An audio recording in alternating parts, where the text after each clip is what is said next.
নৈরাশ হও না, আল্লাহর রহমত থেকে নৈরাশ না হয়ে আমার কাছে তওবা করো, আমি তোমার ৬০-৭০ বছরের গুনাহ মুহূর্তের মধ্যে ক্ষমা করে দিব। এমনকি তওবাটা যদি খাটে দিলে করতে পারি, শেষ রজনী সঠিকভাবে যদি তওবাটা করতে পারি, আল্লাহ তাআলা সূরাতুল ফুরকানের শেষ দিকে বলেছেন, ইল্লা মান তাবা ওয়া আমানা ওয়া আমিলা আমালান সলিহান ফাউলাইকা। তাআলা আমাদেরকে সেই গুনাহগুলি ক্ষমা করে দিয়ে সেই পরিমাণ নেকি আমার আমলনামায় লিপিবদ্ধ করে দিবেন, বলেন সুবহানাল্লাহ। এই জন্য তওবাটা করতে হবে তওবার মতো। আর যেই মাসটা চলতেছে সেটা হচ্ছে রজব মাস। রজব মাস আসার সাথে সাথেই বিশ্বনবী সাল্লাল্লাহু আলাইহি ওয়াসাল্লাম আল্লাহর কাছে দোয়া করতেন। এই রজব মাস হচ্ছে ভূমিকা, রমজানের ভূমিকা স্বরূপ, রমজানের মুকদ্দিমা স্বরূপ।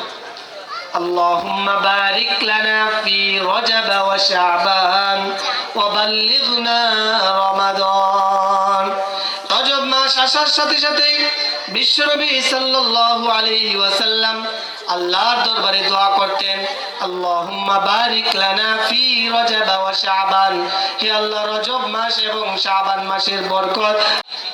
ঐতিহাসিকগণ বেশিরভাগ ঐতিহাসিক মত দিয়েছেন ২৭শে রজনীতে আমাদের প্রিয় নবী সাল্লাল্লাহু আলাইহি ওয়াসাল্লামের জীবনের অন্যতম একটি ঘটনা, মুজিজা, মেরাজুশ শরীফ, মেরাজ সংগঠিত হয়েছে এই মাসের ২৭ তারিখে।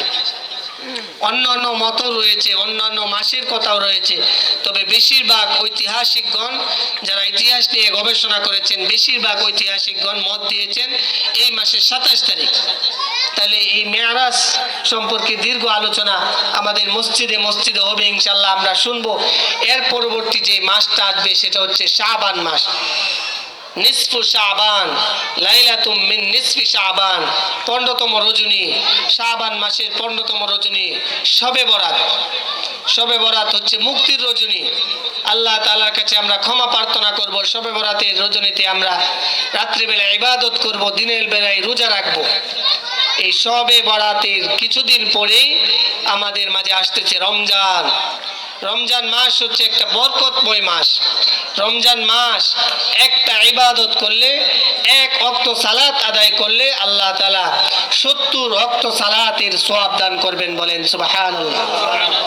১ টাকা দান করলে ৭০ টাকা দান করার সওয়াব আল্লাহ তাআলা আমাদেরকে দান করবেন। এই জন্য এই রমজানের জন্য আমাদেরকে এখন থেকে প্রস্তুতি গ্রহণ করতে হবে।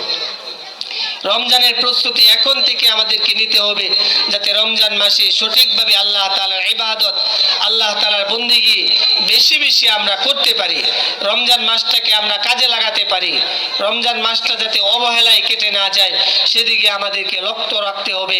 সম্মানিত উপস্থিতি, অনেক রাত হয়েছে, আমাদের উলামায়ে কেরাম অনেক কথা বলেছেন, সবগুলি কথা যাতে আল্লাহ তাআলা কবুল করেন, এগুলোর উপর যাতে আমরা আমল করতে পারি।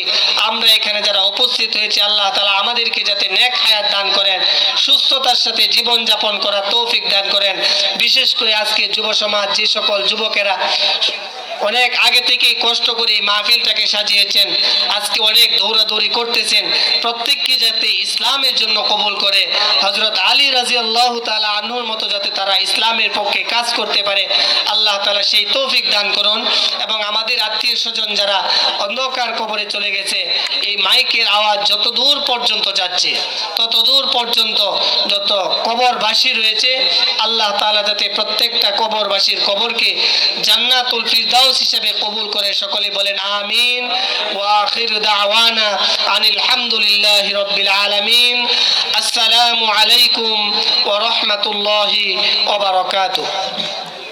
আমার পূর্বে যিনি আলোচক ছিলেন চমৎকারভাবে বলছিলেন ইস্তেগফারের কথা, তওবার কথা। আমাদের যখন গুনাহ হয়ে যাবে, আমরা কোনো গুনাহর কাজ করে ফেলবো, তখন সাথে সাথে ইস্তেগফার করব। وعباد الرحمن الذين يمشون على الأرض। আসসালামু আলাইকুম ওয়া রাহমাতুল্লাহি ওয়া বারাকাতুহু। হুজুর, অত্যন্ত কোরআন ও হাদিস থেকে নামাজ না পড়তে পারি, মাহফিল কমিটি আমরা গুনাহগার হব। ওই জন্য হাদিসে আছে, যে ব্যক্তি ঈশার নামাজ জামাতের সাথে পড়লো সে অর্ধরাত সওয়াব পারলো। যে ব্যক্তি ফজর নামাজ জামাতের সাথে পড়লো সে পুরা রাত ইবাদত করার সওয়াব পারলো। ওই জন্য আমরা বিকাল থেকে এই যে রাত 1টা পর্যন্ত ধৈর্য সহকারে কোরআন ও হাদিস থেকে বয়ান শুনলাম। আল্লাহ তাআলা বর্ণওয়ালাকে শূন্যওয়ালাকে উভয়কে যেন কবুল আর মঞ্জুর করে নেন। আমরা দোয়া করি, বিশেষ করে আজকের এই যুব সমাজ আস্তাগফিরুল্লাহ আল্লাযী লা ইলাহা ইল্লা হুল কাইয়্যুম ওয়া আতুবু ইলাইহি লা হাওলা ওয়া লা কুওয়াতা ইল্লা বিল্লাহিল আলিয়্যিল আযীম। اللهم صل على محمد وعلى آل محمد كما صليت على إبراهيم وعلى آل إبراهيم إنك حميد مجيد. اللهم بارك على محمد وعلى آل محمد كما باركت على إبراهيم وعلى آل إبراهيم إنك حميد مجيد.